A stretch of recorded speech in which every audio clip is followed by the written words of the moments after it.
Ya, voalohany teny dia tsy tsatsa antsika mandefa dera sy voninahitra ho an'ny tompo ilay nahary tokana, ilay nahary tany aman-danitra, nahary zavaboahary rehetra. Manome dera sy voninahitra azy tsika satria nomeny tombonandro, nomeny hatsarana, ka nomeny fahasalamana amin'izao androandroany zao. Dia eto koa ho manesitra fiarabana ho an'ny vahoaka malagasy rehetra tsy vaky volo,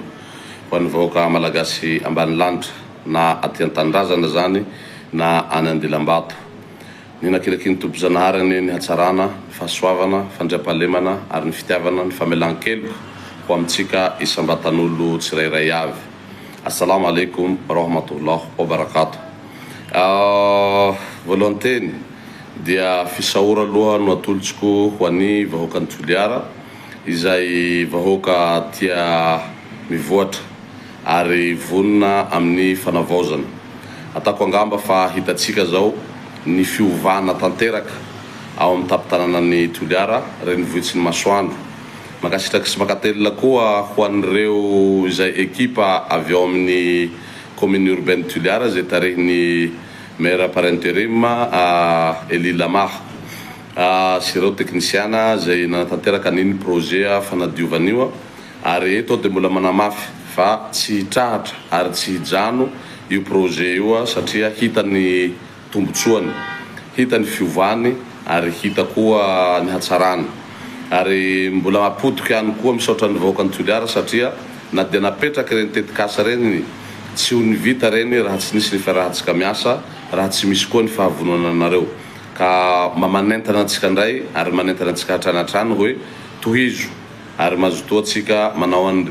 manampy ny mpiasan'ny commune urbaine Toliara, indrindra manantona an'ireny camion reny rehefa miklaxon sy mandefa ny sirène iny ananivon'ny fikotany any. Eto aho le tena votoaty ny anaovako an'ity video ty satria maro ny antso, maro ny message ary maro koa ireo mandefa ireo piby maro samihafa mahakasika ny fitongavako eto tanindrazana. Hoe ino akory aby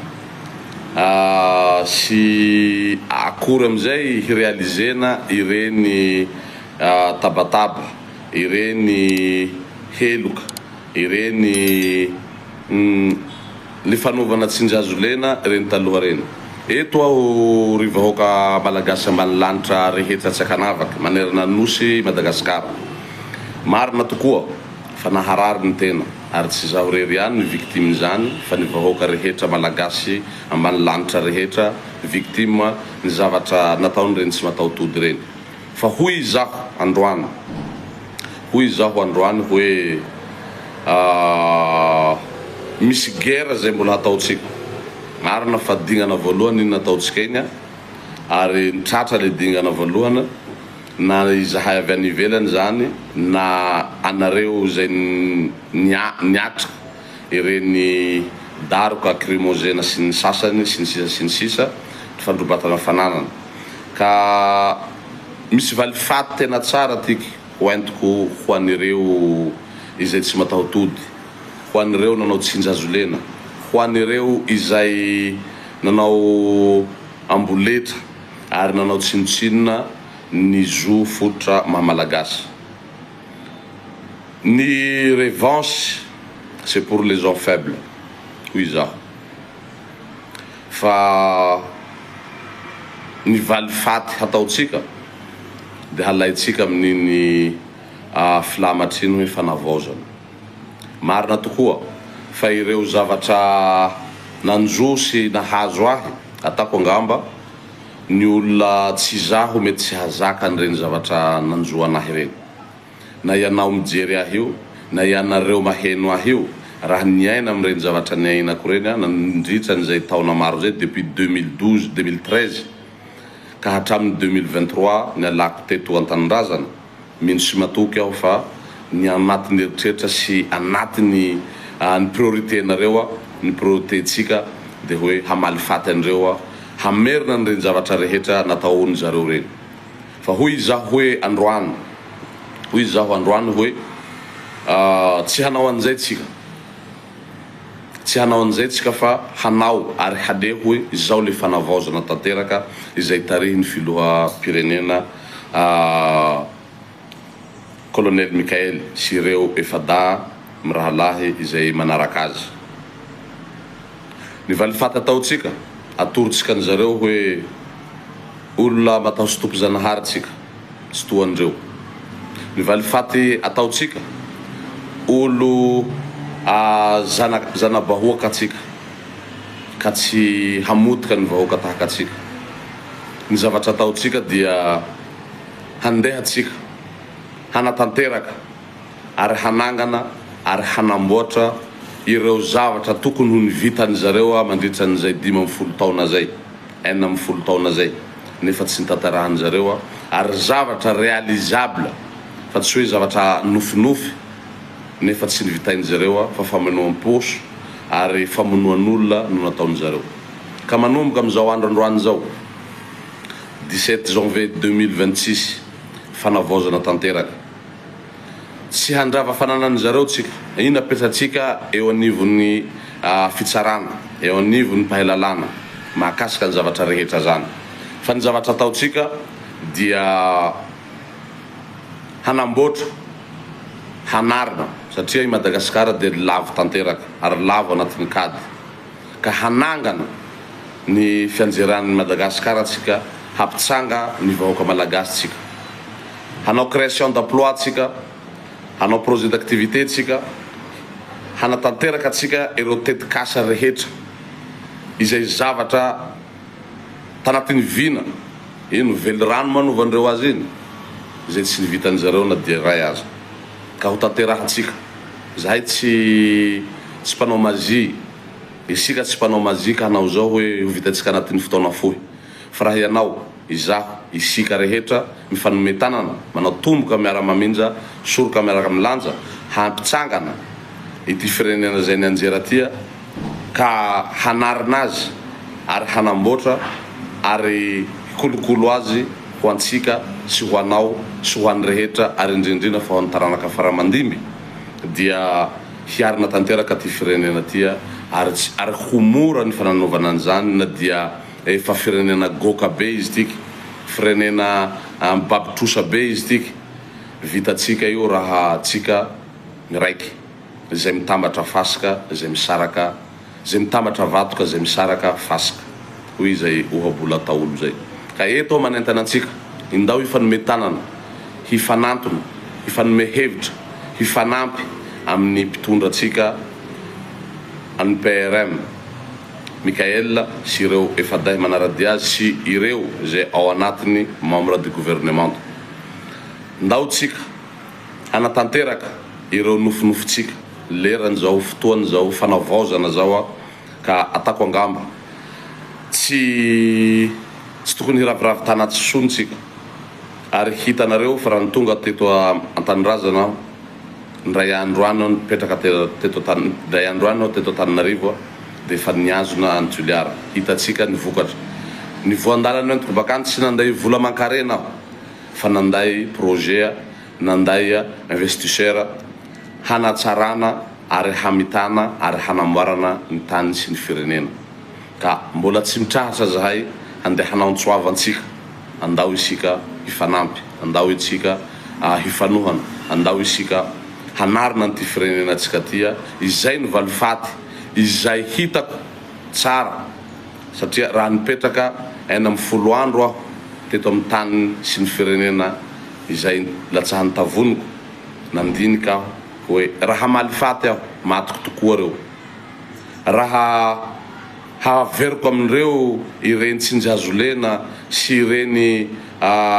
tsy refesy mandidy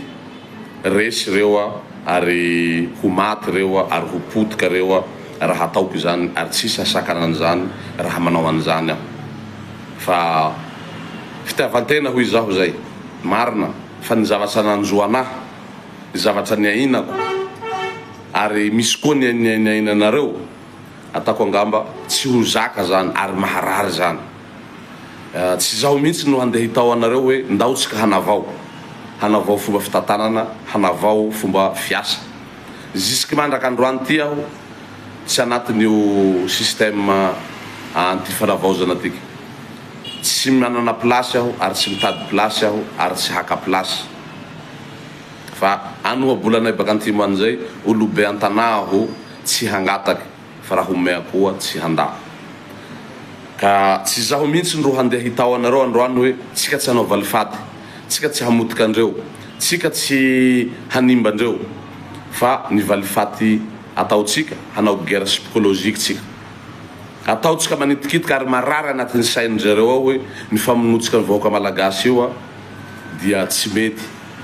ny famotehatsika ty firenena tia dia tsy mety, io ny andraikitra sy ny asa zay nomenan'zareo zay tsy nitanterahan'zareo ary tsy nivitain'zareo ho vitaitsika ary hataotsika ny fananganana ny industria manerana Madagasikara, hataotsika ny famoronana nasa manerana Madagasikara, hahenatsika ireo vehivavy mivoaka halina, hahenatsika ireo tanora mipetrapetraka tsy miasa, hahenatsika ireo somera eto amin'ny tany sy ny firenena, ary hataotsika ny fanamboarana ireo lalapotika, ny fanamboarana antifirenena rodana tiky. Izany ny guerre psychologique, izany mihoatra ny famotehana ny fananan'zareo, mihoatra ny fanagadranan'zareo, mihoatra ny famononan'zareo. Atako angamba na ny jery maso ny jiraniny ny mpiray vody-rindrina aminy tsy ho zakany ary tsy ho vitany raha izany zavatra zany tanterahatsika. Mihoatra ny valifaty izay mendrika sy tokony hatao amin'zareo izany rehetra zany raha ohatra ka vitatsika, ka hoy zao hoe ry vahoaka malagasy ambany lanitra toaha, namako iha, longoko iha, havako iha, gasy manahakahy iha, andao isika hanao soroka miara milanja, tomboka miara mamindra, hampitsangana, hanarina ary hanamboatra anty firenena iarahantsika manana tiky. Makasitraka makatelina anareo ary eto dia efa mialatsiny sahady ho an'ireo izay tafitohana ireo déçu amin'izany décision raisiko zany, fa kosa ny fiadiana amin'ny kolikoly, ny fanapodiana ny ro tany ny vahoaka hiverina amin'ny tompony, fanapodiana ny ro fananany vahoaka hiverina amin'ny tompony, io ndray koa tsy hambelatsika satria zotsika zany, hakitsika zany tsy maintsy averina amintsika, ny an'ny kaisara averina amin'ny kaisara. Ka eto aho dia efa manantena sahady, io aho nataoko fitaratra Toliara, rehefa nitonga zahay ny fampiantso, ny fampiresaka amin'ny commune urbaine Toliara, dia efa io ny vokany, tsy ho an'ny Toliara ihany fa manerana ny nosy Madagasikara dia hanatanterahana an'izany projet zany, hahikrevana zany création d'emploi zany, hametrara n'ireo zone industrielle rehetra mba hananasa atsika, ary tsy vitan'izay fa hijery ankaiky koa zahay. Eny ny fitondram-pandrakana efa nahita an'ireny lalana sy vahaolana hiadina amin'ny électricité, ny rano sy ny sisa sy sisa, fa ngeza Madagasikara dikan'izay tsy vitan'olondrery io fa mitondra koa zahay izay kely tsy rambinay hanampinan'izay efa vitan'zareo sy zay hataon'zareo zay, ka mino sy matoky aho fa tsy ho disy fanantenana nareo amin'ny zavatra andraindrainareo, ary tsy disy fanantenana nareo hoe tonga i PDG Andry Bihary ka hoavy amin'izay le hoe le heloky sy le hatezera. Androany tsika tsy tezy sasy satria niaina 40 andro aho teto amin'ny tany sy ny firenena, mahita zavatra tsara aho satria tsy le malagasy ny tanondroka tsony no hitako fa malagasy mitsikitsiky ary malagasy ravoravo ary malagasy mbola manana fanantenana amin'ny fanavotana an'ity firenena ty. Ka manao antsoavatsika aho ndaotsika hampitsangana hanarina an'ity firenena tia, ndaotsika hifanometanana hifanampy amin'ireo mpitantana sy ireo tompona andraikitra amin'ny tany sy ny firenena. Makasitraka atsika hola velona ny Madagasikara, hola velona koa ny vahoaka malagasy rehetra ambany lanitra na eto an-tanindrazana zany na any Andilam-bato. Assalamu alaikum warahmatullahi wabarakatuh. Manao velomantsika manomboka androantsika fa hanomboka n'ilay asatsika, manomboka miherinandro io fa fanavaozana tanteraka no ho hitatsika eto amin'ny tany sy ny firenena izay voandalana no entin'ny PDG Andry Bihary avy any ivelany hadradradradra eto hatoranareo eto, fa zahay mamoaka isaky ny vita action asa tsy misy kopakambava no ivoaka eto. mandray anareo koa zahay zay manana hetaheta, mandray anareo koa zahay na dia tsy anatin'ny fitondrana zahay, mandray anareo koa zahay ho an'ny tretre fitarainana, fiangaviana, fitadiavana tanana, vonona zahay handramby anareo ary vonona zahay hanampy anareo am'izay vitanay ho antsika rehetra rehetra, ho an'ny vahoaka ambany lanitra malagasy toa.